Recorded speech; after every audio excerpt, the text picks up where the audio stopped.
SV6 news కు స్వాగతం. ముందుగా హెడ్లైన్స్. భారత్ అంటే పాక్ భయం. అమెరికా నిఘా సంస్థ CIA డాక్యుమెంట్లో కీలక విషయం.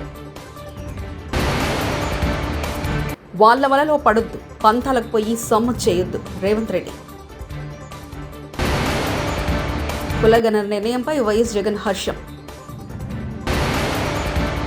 కాంగ్రెస్ పార్టీని రేవంత్ రెడ్డిని కుక్కతో పోల్చిన కేంద్ర మంత్రి కిషన్ రెడ్డి. పహల్గాం దాడి తర్వాత భారత్ పాక్ మధ్య ఉద్రిక్తతలు పెరిగాయి.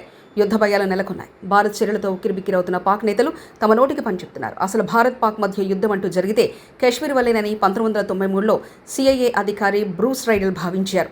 అప్పటి బాబ్రీ మసీద్ కూల్చివేత నేపథ్యంలో భారత్ పాక్ ఉద్రిక్తతలపై ఆయన ఓ నివేదిక సిద్ధం చేశారు. అప్పటి సీక్రెట్ నివేదికలో పాక్ అభద్రతా భయాలను పేర్కొన్నారు. రేవంత్ రెడ్డి తాత్కాలిక ముఖ్యమంత్రి మాత్రమని, ఇవాళ రేపో పీక్తదని ఆ పదవి రేవంత్ రెడ్డి పేరు వాళ్ళ ఎమ్మెల్యేలు మంత్రులే గుర్తుపెట్టుకోవడం లేదు. ఉన్న తెలంగాణను తీసుకెళ్లి ఆంధ్రలో కలిపేందుకు తెలంగాణ బిడ్డలను బలి తీసుకున్నందుకు కాంగ్రెస్ విలన్ అయ్యిందంటూ జగదీష్ రెడ్డి వ్యాఖ్యానించారు. నోటి నుంచి నా పేరు రాకపోయే అని. కేసీఆర్ దానికి ఎందుకు నీ పేరు? మీ పార్టీ ఎమ్మెల్యేలు మంత్రులు మామూలు సాధారణమైన వాళ్ళే గుర్తించే పరిస్థితులు లేరు, గుర్తుపెట్టుకునే పరిస్థితులు లేరు. ఎక్కడ గుర్తుపెట్టుకుంటారు? ఏం మాట్లాడినావు? ఎందుకు విలన్ అయింది కాంగ్రెస్? తెలంగాణ ఇచ్చినందుకు అన్నావు కదా. తెలంగాణ బిడ్డల్ని చంపినందుకు విలన్ అయింది. ఉన్న తెలంగాణను తీసుకుపోయి ఆంధ్రాలో కలిపినందుకు విలన్ అయింది. ఇచ్చిన హామీలు తుంగలో దొక్కి తెలంగాణను మోసం చేసినందుకు విలన్ అయింది. మాట్లాడుతుండు మళ్ళీ కేసీఆర్ గురించి. ఎందుకు కేసీఆర్ ఫామ్ హౌస్లు ఉన్నా భయపడుతున్నాడు? నీ 10 ఏళ్ళు నువ్వే రాసి పెట్టుకుంటే అయిపోయాయి. నువ్వు కేసీఆర్ గురించి ఎందుకు మాట్లాడాలి, కేటీఆర్ గురించి ఎందుకు మాట్లాడాలి, ఇంకోరి గురించి ఎందుకు మాట్లాడాలి? రాసే పెట్టుకుంటే 10 ఏళ్ళు నీదే అని రాసి పెట్టుకున్నాడు. మళ్ళీ ఎందుకు మాట్లాడుతున్నావు, మళ్ళీ ఎందుకు భయపడుతున్నావు? గట్లనే అర్థమవుతుంది. 10 ఏళ్ళు కాదు, ఇవాళ రేపు ఉంటుందో పీక్తుందో ఆ పదవి. సిద్దిపేట జిల్లా ఎర్రబెల్లిలో మాజీ ముఖ్యమంత్రి కేసీఆర్ సందడి చేశారు. భారాస కార్యకర్త మాజీ ఎంపీటీసీ పేదోళ్ల భాగ్యమ్మ వెంకటయ్య కుమారుడు వివాహ వేడుకకు కేసీఆర్ దంపతులు హాజరయ్యారు. నూతన వధువులను ఆశీర్వదించారు.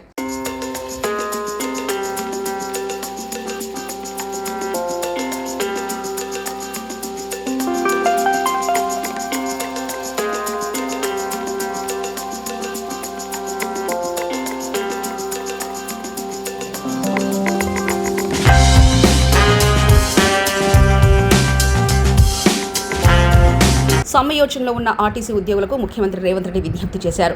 సమ్మె ఆలోచన వీడాలని, ఏదైనా సమస్యలుంటే చర్చిద్దామని, సమ్మెపోటు రాష్ట్రానికి నష్టం చేస్తుందన్నారు ఆయన. రవీంద్రభారతిలో గురువారం జరిగిన మేడగుచ్చాలలో ఆయన మాట్లాడుతూ, తెలంగాణ ఆర్టీసీ ఇప్పుడిప్పుడే లాభాల బాటలో పయనిస్తుంది. ఇది మీ సంస్థ, దీన్ని కాపాడుకున్న బాధ్యత మీపై ఉందన్నారు. గత 10 ఏళ్లలో విధ్వంసం జరిగింది. రాష్ట్రంలో గత 10 ఏళ్లు ఆర్థిక దోపిడీ జరిగింది. ఆర్టీసీ కార్మికులు పంతాలు పట్టింపులకు పోకండి అని తెలిపారు.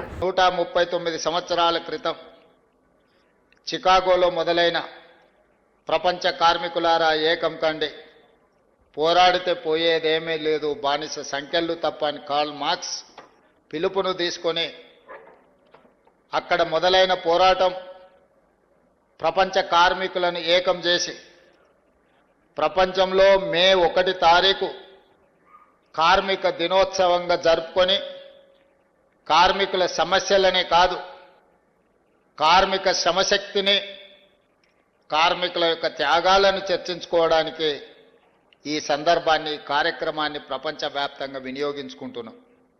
ఈరోజు తెలంగాణ రాష్ట్ర ప్రభుత్వం ఈ కార్యక్రమాన్ని అధికారికంగా నిర్వహించడమే కాకుండా ఈరోజు ప్రధానంగా తెలంగాణ ఉద్యమంలో భాగస్వాములైన సింగరేణి కార్మికులు, ఆర్టీసీ కార్మికులు, విద్యుత్ కార్మికులు, అసంఘటిత కార్మికులు, నూతనంగా గిగ్ వర్కర్స్ కూడా ఈరోజు ఈ కార్యక్రమంలో పాల్గొని తెలంగాణ రాష్ట్ర సాధనలో వచ్చే జనగణనలో కులగణన చేస్తూ కేంద్ర కేబినెట్ తీసుకున్న నిర్ణయం తర్వాత ప్రతిపక్ష పార్టీలు రాజకీయ నాటకాలకు తెరలేపుతున్నారని కేంద్ర మంత్రి కిషన్ రెడ్డి విమర్శించారు. గతంలో కాంగ్రెస్ పార్టీ ఆధ్వర్యంలో బీసీ రిజర్వేషన్లకు సంబంధించిన కుట్రలు, కుతంత్రాలు చేశారని, ముస్లింలందరినీ బీసీలో చేర్చారన్నారు కిషన్ రెడ్డి. తాము రాహుల్ గాంధీకో కాంగ్రెస్కో భయపడి కులగణన నిర్ణయం తీసుకోలేదన్నారు. జనగణనపై కేంద్ర మంత్రి కిషన్ రెడ్డి ఏమన్నారంటే, జనగణనలో భాగంగా కులగణన చేపట్టాలన్న కేంద్ర కేబినెట్ నిర్ణయం పట్ల ప్రధానమంత్రి నరేంద్ర మోదీ గారికి హృదయపూర్వక ధన్యవాదాలు తెలియజేస్తున్నారని తెలిపారు. ఈ ప్రభుత్వాలు మా గురించి పట్టించుకోవడం లేదనేటువంటి భావన లేకుండా ఉండాలనే దృక్పథంతో అన్ని వర్గాలకు కూడా న్యాయం చేయడం కోసం ప్రయత్నం చేస్తున్నటువంటి ప్రభుత్వము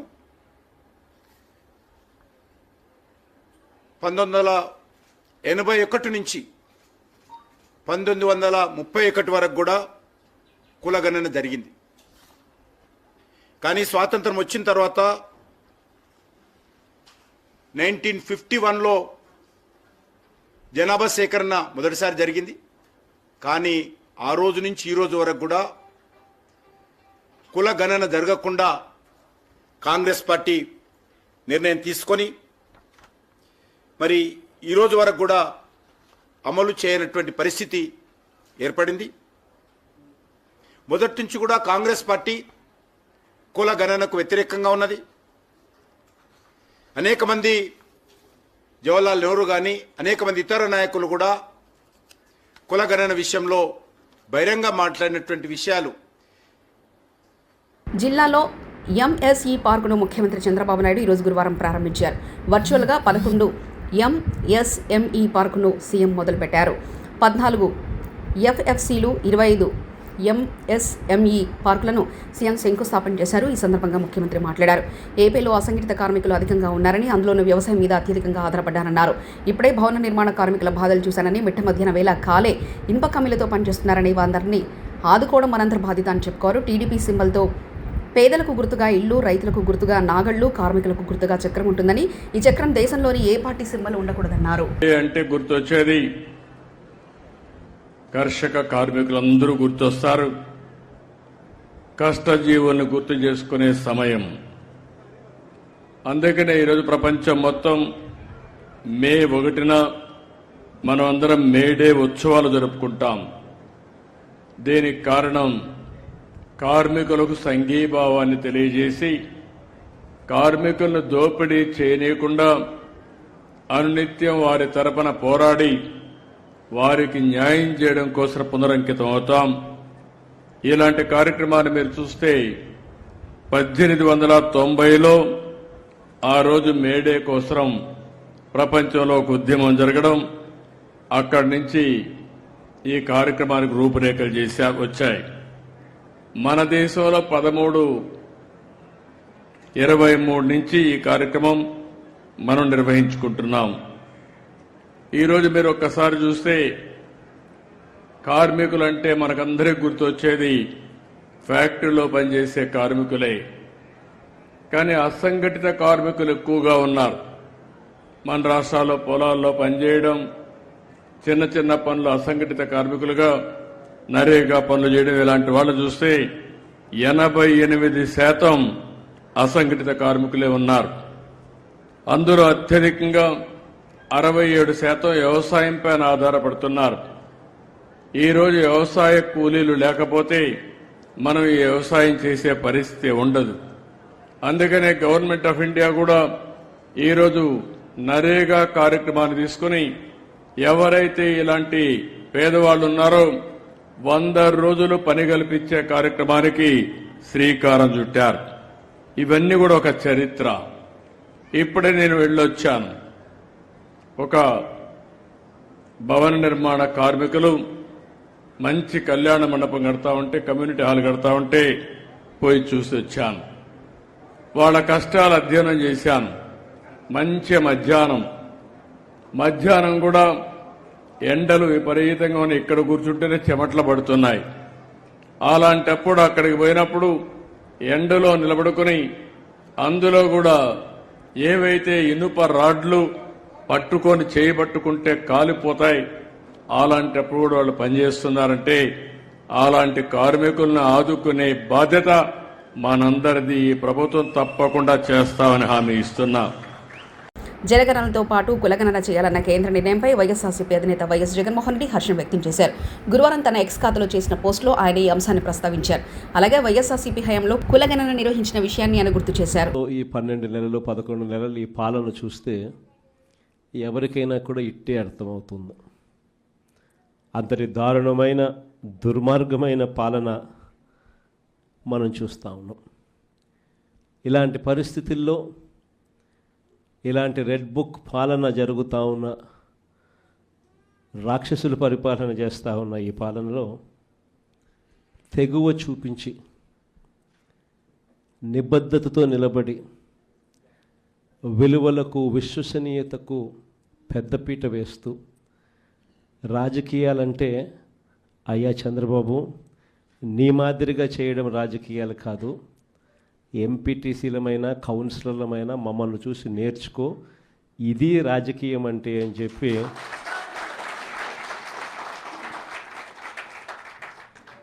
విలువలు విశ్వసనీయతకు ఇది అద్దం పట్టే రాజకీయము అని చెప్పి చంద్రబాబు నాయుడు గారికి కూడా చూపించే గొప్ప తెగువతో అందరూ కూడా గొప్ప తెగువ చూపించారు. మీ అందరి తెగువకు, విలువల పట్ల, విశ్వసనీయత పట్ల మీరు చూపించిన నిబద్ధతకు మీ అందరికీ కూడా. సింహాచలం పుణ్యక్షేత్రంలో గోడ కూలి 7 మృత్యువాత పడిన సంగతి తెలిసిందే. అయితే వారం రోజుల వ్యవధిలో గోడ కట్టడం కారణంగానే ఈ దారుణం చోటు చేసుకుంది. దీనిపై గోడ కట్టిన కాంట్రాక్టర్ లక్ష్మణరావు సంచలన విషయాలు వెల్లడించారు. ఈ దుర్ఘటనపై ఏర్పాటు చేసిన కమిటీ విచారణ చేపట్టగా కాంట్రాక్టర్ లక్ష్మణరావు సంచలన నిజాలు బయటకు చెప్పారు. లేదా ఏదో ల్యాబ్ని వాళ్ళు హైర్ చేసుకుని టెస్ట్లన్నీ వాళ్ళు చేయించాలి. ల్యాబ్ హైర్ చేసుకున్నారు. ఇప్పుడు ఈ వర్క్ జరిగినప్పుడు టెస్టింగ్ చేశారా? మొత్తం 5 days అయింది కదా సార్. ఇంక మన చంద్రవచ్చింది అడవులు చేసాం సార్. దీని ఒకదానికి టైం లేదు సార్. 6 days వల్లనే ఇది జరిగింది సార్.